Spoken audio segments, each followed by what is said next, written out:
Welcome to Sridevi சமையல். இன்றைக்கி நம்ம சமையல் என்ன செய்ய போகிறோம் அப்படின்னா, இன்றைக்கி வந்துங்க பிரெட் சில்லி தான் செய்ய போகிறோங்க. நம்ம குழந்தைங்களுக்கு பிடிச்ச மாதிரி நல்ல டிஃப்ரெண்ட்டாக பிரெட் சில்லி செய்யலாங்க. நம்ம எப்போவுமே வந்து பிரெட்டெலாம் கொடுத்தோம்னா குழந்தைங்களுக்கு சாப்பிட மாட்டாங்க. இது மாதிரி டிஃப்ரெண்ட்டாக வித்தியாசமாக செஞ்சு கொடுத்தோம்னா விரும்பி சாப்பிடுவாங்க. வாங்க இந்த வீடியோக்குள்ளே போய் எப்படி செய்கிறது, அதுக்கு தேவையான பொருட்கள் என்ன அப்படிங்கிறத வந்துங்க போய் பார்க்கலாம். அந்த சில்லி பிரெட் செய்கிறதுக்கு வந்து 6 பிரெட் எடுத்துருக்கணுங்க. இந்த பிரெட்டை வந்து நம்ம டோஸ்ட் பண்ணிக்கலாம். பிரெட்டை டோஸ்ட் பண்ணுறதுக்குங்க அடுப்பில் ஒரு பேன் வச்சுக்கலாங்க. அது லைட்டாக எண்ணெய் விட்டுடலாம்.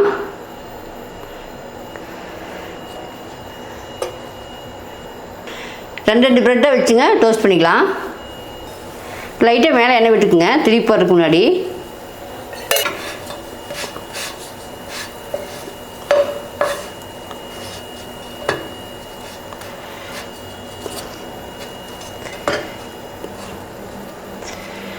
பாருங்கள், ப்ரெட் வந்து டோஸ்ட் ஆகிடுச்சுங்க.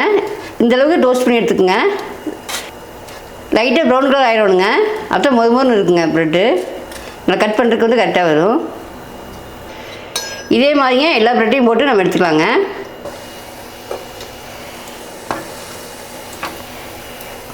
ப்ரெட்டு வந்துங்க டோஸ்ட் பண்ணி எடுத்துட்டுங்க. இதை வந்து கட் பண்ணி எடுத்துக்கலாங்க.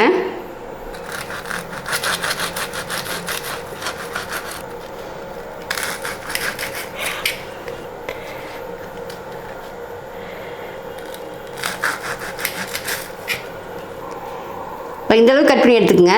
ஒரு ப்ரெட்டு வந்துங்க 4ஆக போட்டுக்குங்க, கரெக்டாக இருக்கும். டோஸ்ட் பண்ண ப்ரெட்டெல்லாம் வந்து நம்ம கட் பண்ணி எடுத்துட்டோம். இந்த ப்ரெட் சில்லிக்குங்க மசாலா ரெடி பண்ணிடலாங்க.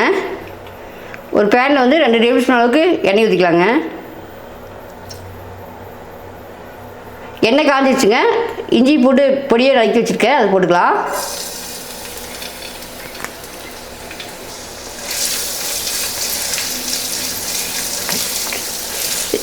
இதெல்லாம் வதக்கி விடலாங்க. அடுத்தது வந்துங்க பெரிய வெங்காயம் வந்து மீடியம் சைஸ் 2 வெங்காயம் குட்டியை கட் பண்ணி வச்சுருக்கேனுங்க, அது போட்டுக்கலாம். இந்த வெங்காயம் வந்து நல்லா வதங்கி வரட்டுங்க. வெங்காயம் நல்லா வதங்கி வந்துடுச்சுங்க. அடுத்தது வந்துங்க மீடியம் சைஸ் தக்காளி 2 வந்து குட்டியை கட் பண்ணி வச்சுருக்கேன், அதை போட்டுக்கலாம். அதை போட்டு 2 நிமிஷம் வதக்கி விடலாங்க. லைட்டாக உப்பு போட்டுக்கலாங்க. தக்காளி நல்லா வதங்கி வந்துடும்.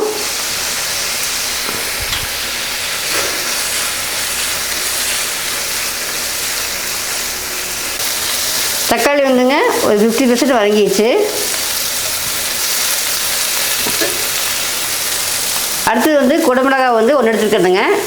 அதை வந்து குட்டி குட்டி பீஸாக கட் பண்ணி எடுத்துருக்கேன், அதை போட்டுக்கலாம். இந்த குடமிளகாய் வந்து நல்லா வதங்கி வர அளவுக்கு வதக்கிடலாங்க. ஒரு 2 நிமிஷம் ஆகுங்க வதங்கிறதுக்கு. அந்தளவுக்கு வதக்கி விட்டுருங்க. நல்லா வதங்கி வரட்டுங்க, அப்புறம் பார்க்கலாம். குடமிளகாயுமே 2 நிமிஷம் வதக்கணுங்க, நல்லா வதங்கிடுச்சு. அடுத்தது வந்துங்க இது கூட வந்து ரெட் சில்லி சாஸ் ஒரு டேபிள் ஸ்பூன் அளவுக்கு போட்டுக்கலாங்க.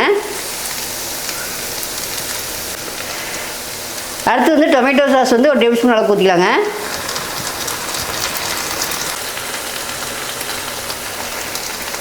அடுத்தது வந்துங்க சோயா சாஸ் வந்து ஒரு டேபிள் ஸ்பூன் அளவுக்கு ஊற்றிக்கலாம்.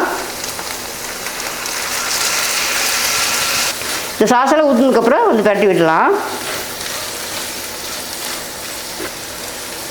அடுத்தது வந்துங்க காஷ்மீர் மிளகாய்த்தூள் வந்து 1 ஸ்பூன் போட்டுக்கலாங்க. இது வந்து நல்லா கலர் கொடுக்குங்க, காரம் கம்மியாக இருக்கும், கலர் கொடுக்கும். கரம் மசாலா வந்து 1/4 டீஸ்பூன் அளவுக்கு போட்டுக்கலாங்க. கொஞ்சமாக போட்டுங்க, அப்போ நல்லாயிருக்கும். இதெல்லாம் 1 நிமிஷம் வதக்கி விடலாம். இது கூட வந்துங்க லைட்டாக தண்ணி விட்டுங்க கொதிக்க விடலாம். இப்போ கொஞ்சமாக விட்டுக்குங்க தண்ணி ஊற்றி நல்லா கொதிக்க வச்சுருக்குங்க. நல்லா வதங்கிடுச்சு. இந்த ஸ்டேஜில் வந்து உப்பு கொஞ்சம் போட்டுக்கலாங்க. முதல்ல கொஞ்சம் உப்பு போட்டிருக்கோம், இப்போ கொஞ்சம் போட்டுக்கலாம். போட்டு 1 நிமிஷம் பரட்டி விடுங்க. லைட்டாக தண்ணி விட்டு கொதிக்க வைக்கிறப்பங்க அந்த கிரேவி வந்து கிடைக்கும் நம்மளுக்கு. அந்த ப்ரெட்டில் போட்டு மிக்ஸ் பண்ணுறப்போ கரெக்டாக இருக்கும். இப்போ வந்துங்க டோஸ்ட் பண்ண ப்ரெட்டை போட்டுக்கலாம். நல்லா ப்ரெட்டில் வந்து கோட் ஆகிற மாதிரி மிக்ஸ் பண்ணி விடுங்க.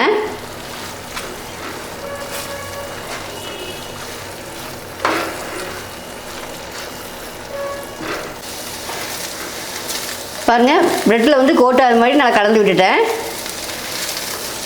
ப்ரெட் சில்லி ரெடி ஆயிடுச்சுங்க. ஃபைனலாக வந்துங்க கொத்தமல்லி தூவிடலாங்க. தூவிட்டு அடுப்பு ஆஃப் பண்ணிடலாம். பாருங்கள், ஒரு டேஸ்ட்டான ஒரு கலர்ஃபுல்லான ப்ரெட் சில்லி ரெடி ஆயிடுச்சு. இந்த ப்ரெட் சில்லி வந்துங்க நீங்கள் குழந்தைகளுக்கு வந்து செஞ்சு கொடுக்கலாம், நல்லா விரும்பி சாப்பிடுவாங்க. சும்மா ப்ரெட்டு கொடுத்தா சாப்பிட மாட்டாங்க. நீங்கள் இது மாதிரி வந்து டிஃப்ரெண்ட்டாக செஞ்சு கொடுத்தீங்கன்னா நல்லா விரும்பி சாப்பிடுவாங்க. இந்த ஸ்கூலுக்கு வேறு குழந்தைகளுக்குலாம் செஞ்சு கொடுங்க, ரொம்ப விரும்பி சாப்பிடுவாங்க. நம்மளும் டிஃப்ரெண்ட்டாக மாதிரி செஞ்சு சாப்பிட்லாங்க. எப்பவும் ஒரே மாதிரி சாப்பிட்றதுக்கு இது மாதிரி செஞ்சு சாப்பிட்லாம். இந்த வீடியோ வந்து உங்களுக்கு பிடிச்சது அப்படின்னா இந்த ஸ்ரீதேவி சமையலுக்கு வந்து சப்ஸ்கிரைப் பண்ணுங்கள், லைக் பண்ணுங்கள், உங்கள் ஃப்ரெண்ட்ஸ்க்கெலாம் ஷேர் பண்ணி விடுங்க. மீண்டும் ஒரு நல்ல வீடியோவில் சந்திக்கிறேங்க.